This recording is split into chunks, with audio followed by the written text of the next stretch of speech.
are ready for negotiations, but outside of that, there is far too much additional work to be done, specifically in talking about some of the humanitarian issues and technical concerns. So that process has begun. And discussions as it relates to humanitarian actors, ensuring humanitarian access, achieving a ceasefire, that has proceeded with international partners and technical partners on what that roadmap will look like. And simultaneously, we're continuing to press to make sure that both of these parties can participate in negotiations to get this process moving forward. Sure. I know that's the language you've been using, that both parties need to participate. I mean, did you see any headway with the Sudanese armed forces in the call? I don't have any specifics to offer beyond the Secretary's call, beyond just saying that this is something that we are working around the clock. The Secretary obviously had the chance to speak with General Burhan yesterday in Switzerland itself. Special Envoy Perriello, Special Envoy Hammer continue to be deeply engaged in representing the United States. Outside of that, I don't want to get ahead of the process. Just one more in Sudan. The Sudanese army said today that it's going to open the crossing with Chad. I don't know if you have any reaction to that. Humanitarian groups have been pushing for that. So, I mean, this is something that the Secretary spoke to General Burhan about yesterday, and it's certainly a welcome announcement. We're aware that the Sudan's Sovereign Council has agreed to reopen the Adre border crossing with Chad for humanitarian deliveries for 3 months. We are going to continue to call on both the SAF and the RSF to facilitate unrestricted humanitarian access through all available channels. We think that's vitally necessary, and we think that specifically as it relates to that border crossing, restoring access from that point is an important step in providing humanitarian aid to the many impacted Sudanese people. Sure. Let's go to Gaza then. I'll turn to my colleagues as well. But I know that Admiral Kirby over at the White House spoke at length on this today. But I wanted to ask you, one of the things that he kept saying was that this is the negotiations and the discussions in Doha right now are very much about implementation at this point, that the broader framework has been agreed.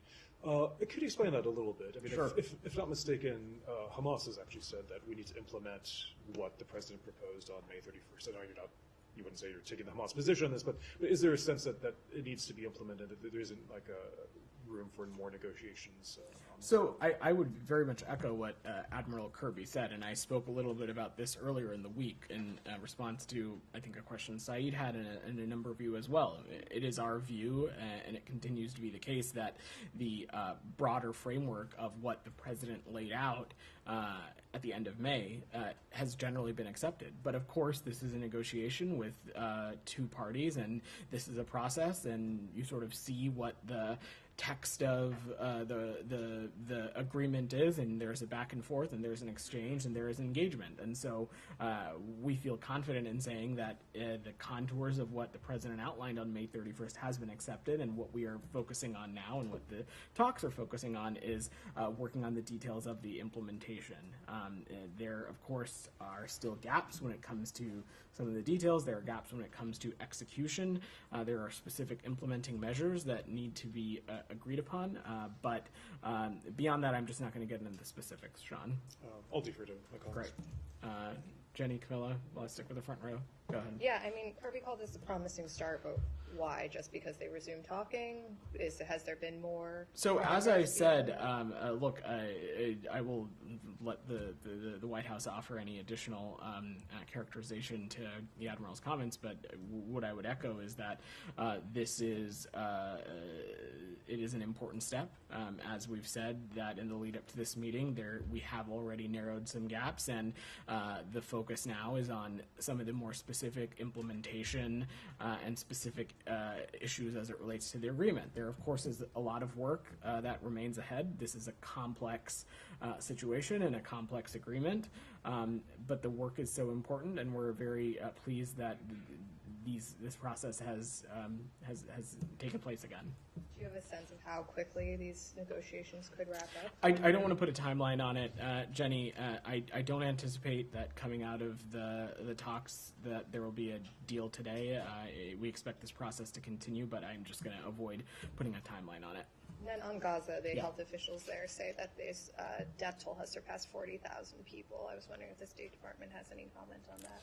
So I would echo what I have said a number of times this week, which is that any number above zero, when it comes to the number of civilians who have lost their lives over the course of this conflict, is saddening, is troubling, is heartbreaking. I think, as President Biden himself said earlier this month, the Palestinian people have endured sheer hell, and since October 7th, too many men, women, children, civilians who have had no role in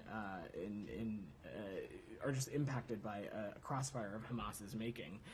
We've urged and will continue to urge the Israelis to conduct their military operation in a way to avoid civilian casualties. As I've said, there's a moral and strategic imperative there.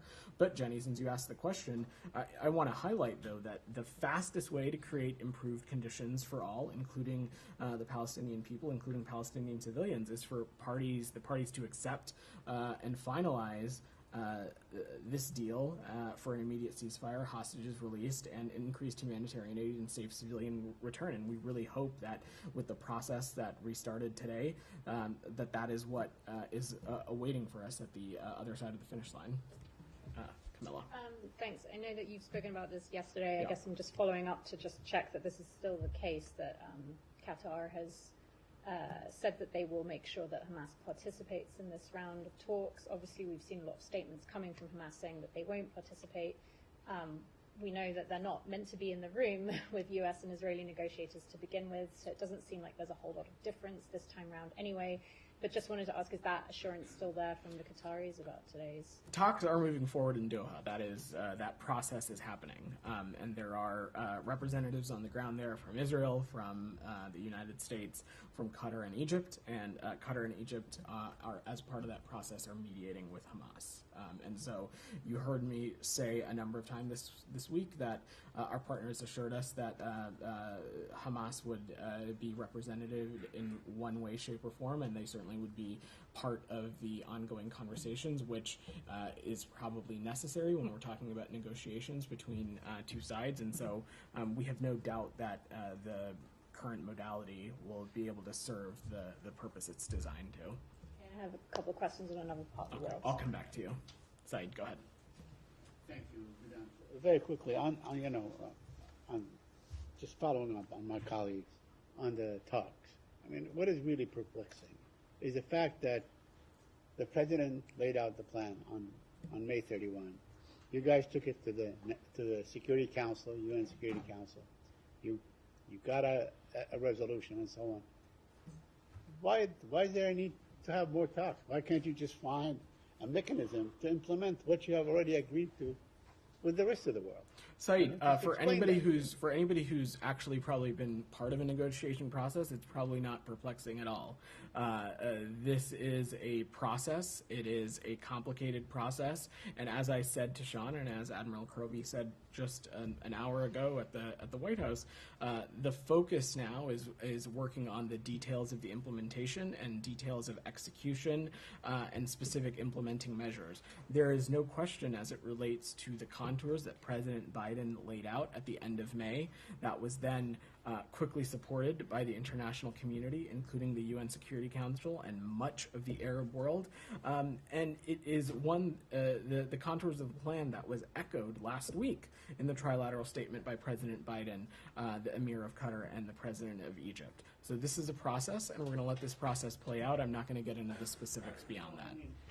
Just logic tells me that everybody will be spared the heartache if they say, okay, this is what we have, now let's find a way to implement it. And instead of going back to square one, instead of having don't think Mr. there's Netanyahu anybody going back basically- to square one, Saeed. This is a process, and as I have said for what is probably now the fourth time, that this is what there is broad agreement on the contours of what President Biden laid out at the end of May. What we are talking about now is some specific details, some specific implementing factors. There are, of course, still gaps and things that need to be bridged in that space, but when we're talking about the overall framework, that has been generally accepted, and that continues to be the case.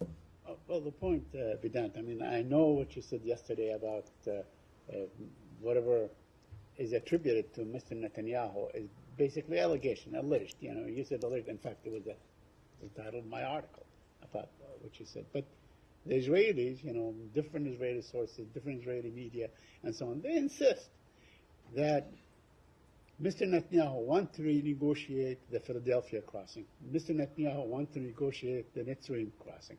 He wants to insist on a system that is almost, impossible to vet, whoever goes to the north and so on. He's saying basically, it's like an impossible situation to arrive at. Saeed, I know you said that it was alleged, but it seems that Mr. Netanyahu insists on these restrictions. Sorry, I know you all have a job to focus on these things, but I try not to spend a lot of time worrying about unnamed sources and documents that may or may not have a veracity. What we're focused on is playing a constructive role in the talks that began today, and beyond that, I'm just not going to get into the specifics of the ongoing process.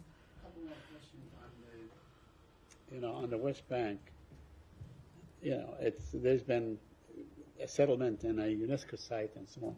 I wonder if you're aware of the report and if you have any comment on that. I've seen those reports, Saeed, and again, this administration has spoken out against Israeli actions that undermine territorial continuity for a future Palestinian state. Something like this would certainly be that. Every single one of these new settlements would impede Palestinian economic development and freedom of movement and undermine the feasibility of a two-state solution.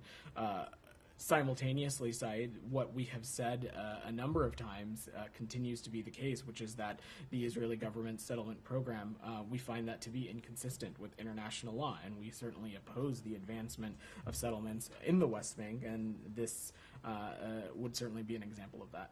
If you indulge me one more, Vedant, just to follow up on what Jennifer mentioned about crossing the 40,000 mark.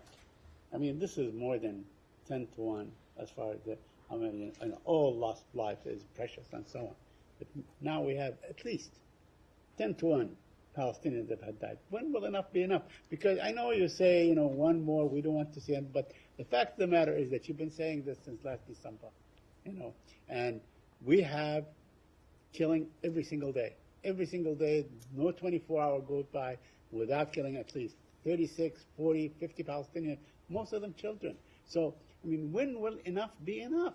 Saeed, what we are exactly focusing on is trying to have a resolution that would allow the fighting to stop. That's why we have time and time again, and again just a moment ago, I said that the best thing for the parties to do to minimize impact on all, including the Palestinian civilians, is to accept and finalize a ceasefire deal, one that is encompassing of the hostages being returned, an influx of humanitarian aid, and broader diplomacy to happen for the region to get out of this endless cycle of violence.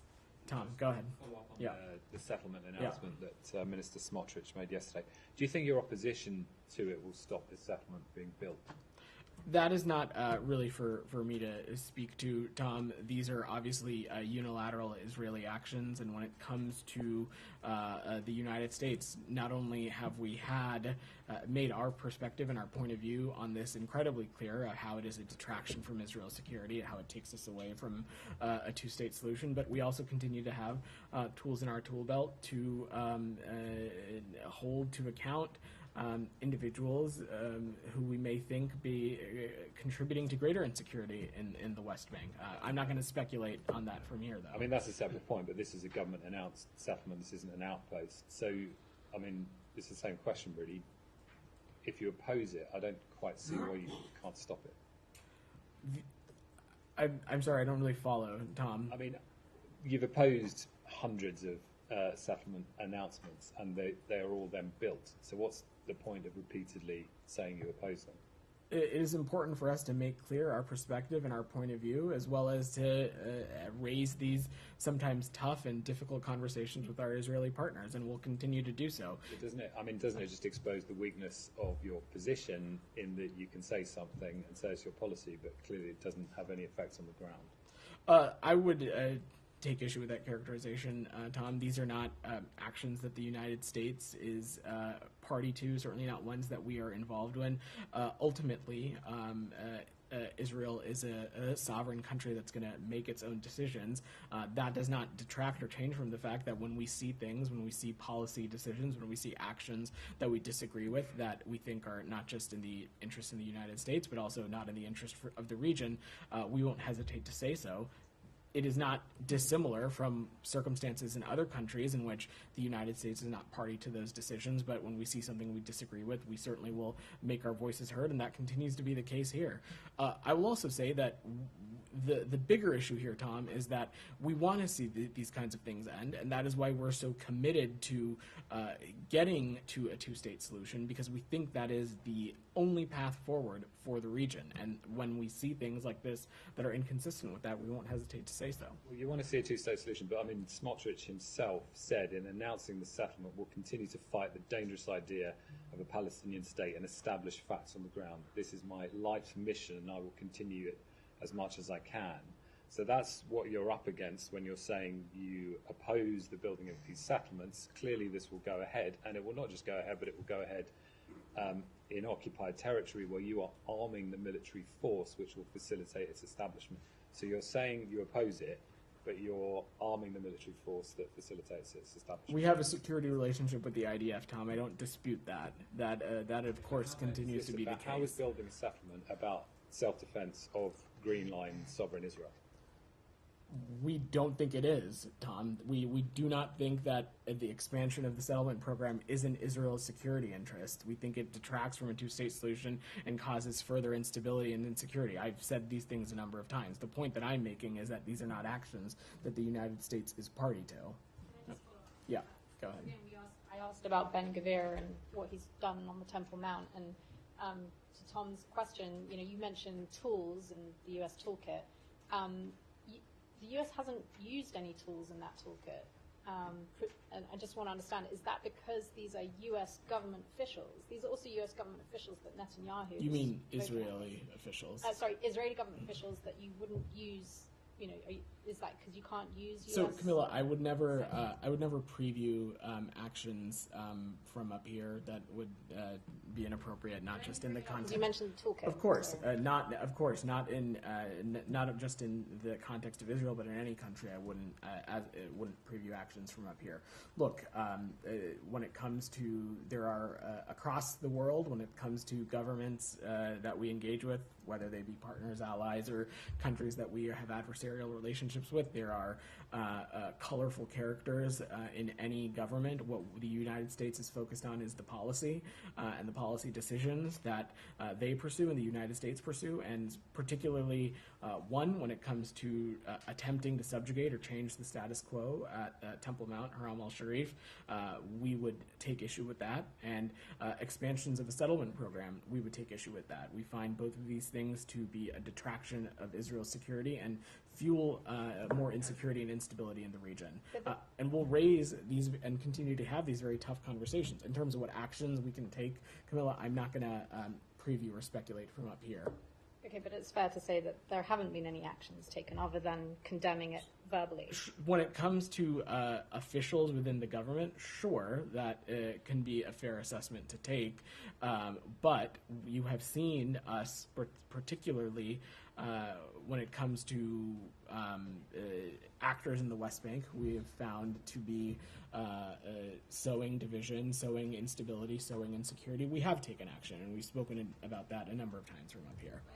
I will just remark that the reason that these actions are being taken by settlers in the West Bank is because they do get a green light from said government officials to be able to behave like that. But again, that's that to me that seems linked, and that's why these questions are being asked. But I'll leave it. Great. Alex, go ahead. Thank you, Vedant. Can you discuss anything about Ksenia Karolina's sentencing in Russia for exercising her First Amendment right on U.S. soil, and any involvement from the U.S. Embassy? Are you willing to impose any measures? So, Alex, there is probably a limit to what I can say here, given privacy concerns. We are continue to be aware of reports of an American citizen, a dual national American citizen, that had a sentencing today in Russia. For privacy reasons, I'm not really in a place to get further, but I just want to be incredibly clear about something. Donating to a nonprofit organization, donating to an NGO, supporting the Ukrainian cause and supporting the Ukrainian people as they defend themselves against Russian aggression, especially doing so on American soil, is not a crime. We strongly condemn the Kremlin's escalating domestic repression.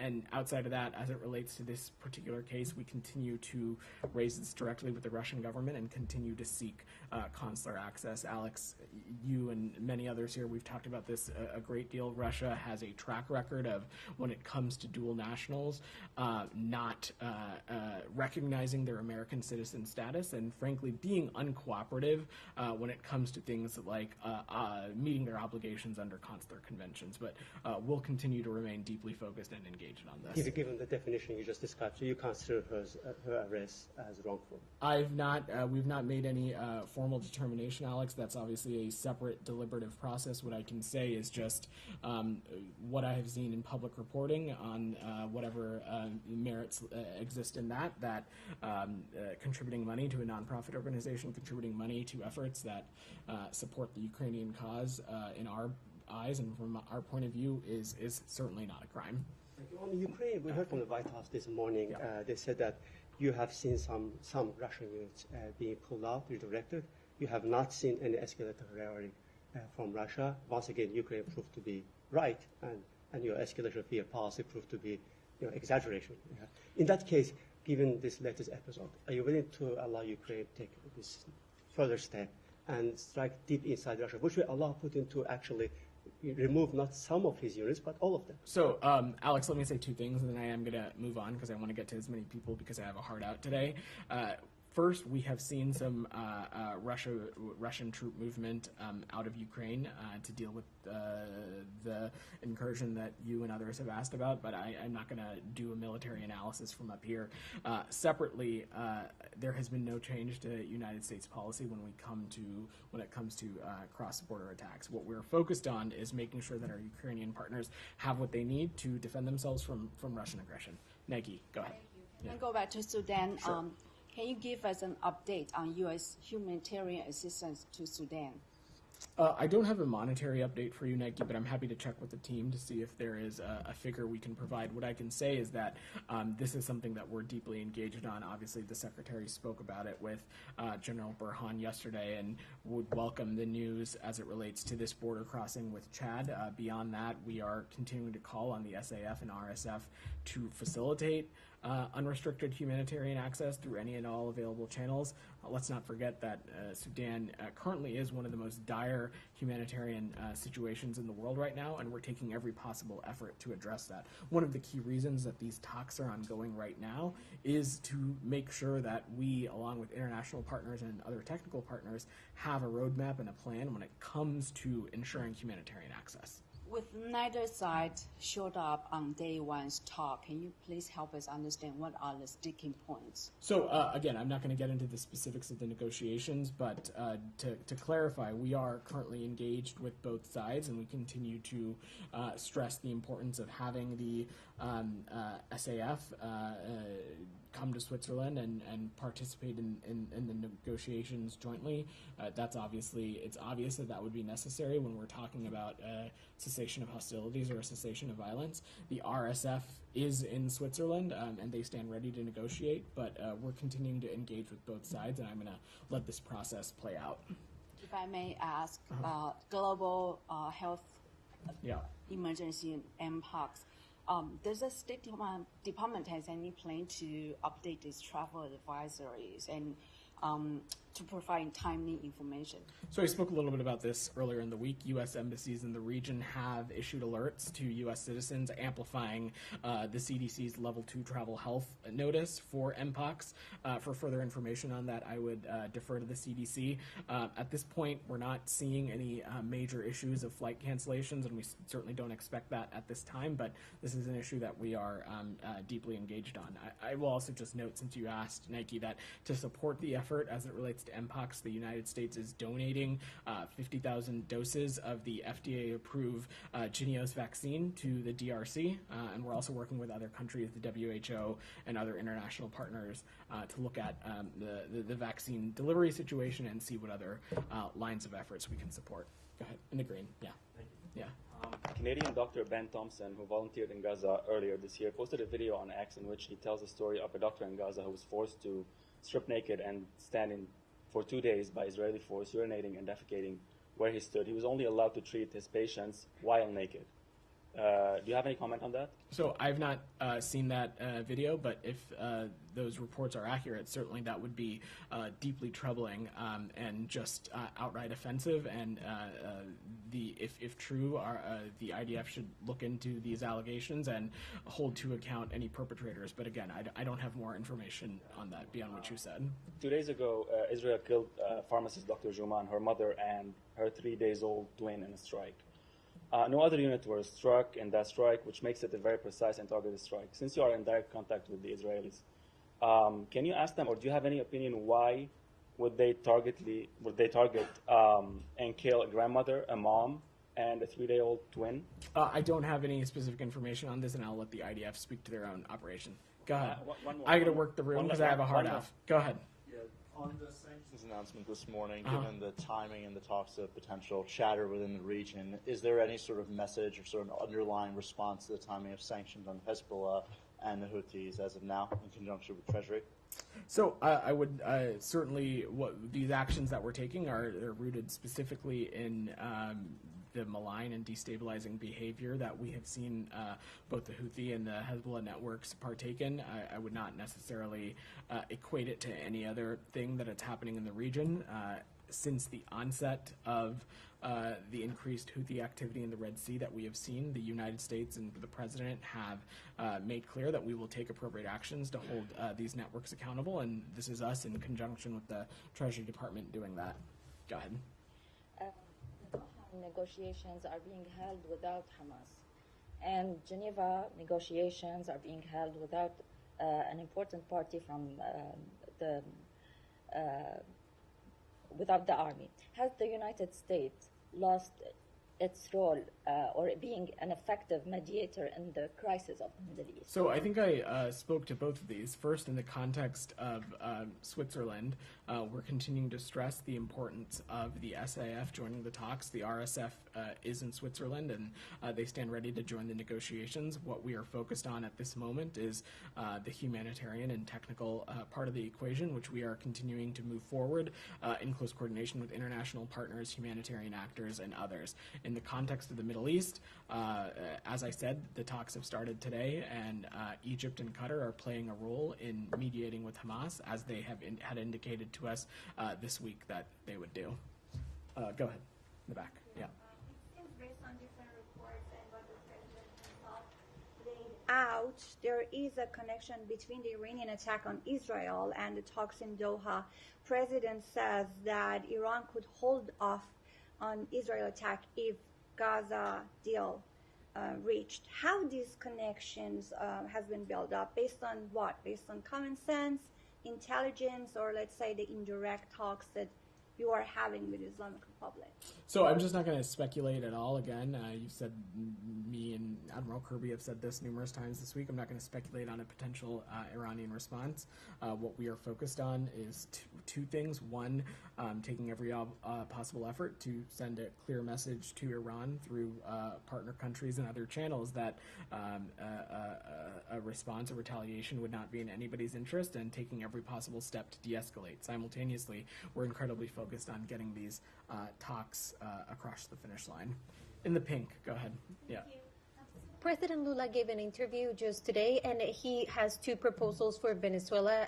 So he's laying out the possibility of a new election, but he also is asking for a coalition government, and he was very strong in his demand for Maduro to give answers. He said that Maduro owes Brazil and the world an explanation. any reaction to these possibilities as today they're meeting in Colombia? I don't have a reaction on any policy proposal, but on the second part of your question, we certainly would agree. Since the onset and conclusion of this election, you have seen the United States clearly and consistently, repeatedly call for a accurate publication of the vote tallies because from our perspective, and it's echoed in the recently released UN panel of experts interim report, that the CNE fell short of basic transparency and integrity measures, and it didn't follow national, legal, and regulatory provisions. One of the key conclusions of this report is that there is no precedent for such an announcement of an election outcome without the publication of these kinds of details and these tallies. And so that's what we are continuing to press for. And the United States is in coordination with international partners, including Brazil, of course, to support an inclusive Venezuelan-led process to reestablish democratic norms. Just a follow-up. So Mexico made sure yesterday to leave clear that they want the tribunal, the TSJ, which is what Maduro is asking to try to take over the investigation within the country, and instead of the CNE, which is what the rest of the region is proposing. Is a valid actor the TSJ, which is a tribunal that is appointed by Maduro? Will that be a route? I'm just not going to speculate on that. What we're focused on is supporting an inclusive Venezuelan process to reestablish democratic norms. Ksenia, and then we got to wrap. Go ahead. So the State Department has told the Kosovo government that any unilateral and uncoordinated action to open Mitrovica Bridge to vehicle traffic, quote, increases the potential for violence and puts at risk both the local population and the lives of American soldiers and other members of the NATO mission in Kosovo. Prime Minister Kurti, however, is not backing down. He said that the bridge opening is not up for discussion. Peter Stano, the EU spokesperson, the spokesperson of Borrell, said that the European Union, the entire Quint, all friends of Kosovo, the United States, key European countries, the European Union went to Prime Minister Kurti and told him, quote, don't do it, don't take unilateral actions, don't open the bridge, but it seems he's determined to do so, end of quote. Today, President Osmani called the EU remarks racist and sided with Kurti, saying that she also opposes the dialogue in Brussels about the bridge and that the bridge must be open. Osmani comments came shortly after she was briefed about the security assessment of putting American soldiers who are serving in the KFOR at risk. So my question, what will the United States do to protect the lives of American soldiers in Kosovo from unilateral actions by the Kosovo government, and what kind of consequences, if any, you will be imposing in case they put the lives not only of American soldiers but also everyone involved? So I've not seen those comments or remarks, so I'm going to have to check with the team. But let me just say that we certainly won't hesitate to do whatever is needed to hold to make sure that U.S. personnel and our people are protected. But beyond that, I'm going to have to check back with the team. John, go ahead, because you had your hand up, and then we'll wrap. Yeah. Don't wrap, man. 1 week you did not give me a chance. You don't see me in the room. Please don't interrupt your colleagues. Go ahead, John. Mr. Vedant, I've been a journalist 25 years. Don't tell me how to treat my colleagues. You need to treat the journalists with respect. It's my 4th press briefing with you. You have ignored Jaleel, not everybody gets a question. John, please go ahead. Otherwise, I'm going to be insulted. I'm happy to end the briefing if you're not going to let. If you treat a journalist like this, this is a shameful attitude. Go ahead, John. You and Matt are disgracing this podium, in my opinion. Go ahead, John. Does the U.S. government see the Doha negotiation as an opportunity to avoid broader regional conflict? So when we have talked about the reasons for why we want to get this deal across the finish line, certainly the potential for the room for diplomacy that it could create to get this region out of this constant, endless cycle of violence that we're seeing would certainly be a key pillar of that. What we're talking about, though, immediately is opportunities to make sure that the remaining hostages can be released, including American citizens, a greater influx of humanitarian aid, but yes, also in making sure that we can get to a future that is conducive to a two-state solution, get to a future where we can make sure that Gaza is no longer a springboard for terrorism on the Israeli people. All of those things are certainly part of the goal when it comes to this deal. All right, thanks, everybody. President Trump is absolutely right. You guys are shaming this country with your attitude. I swear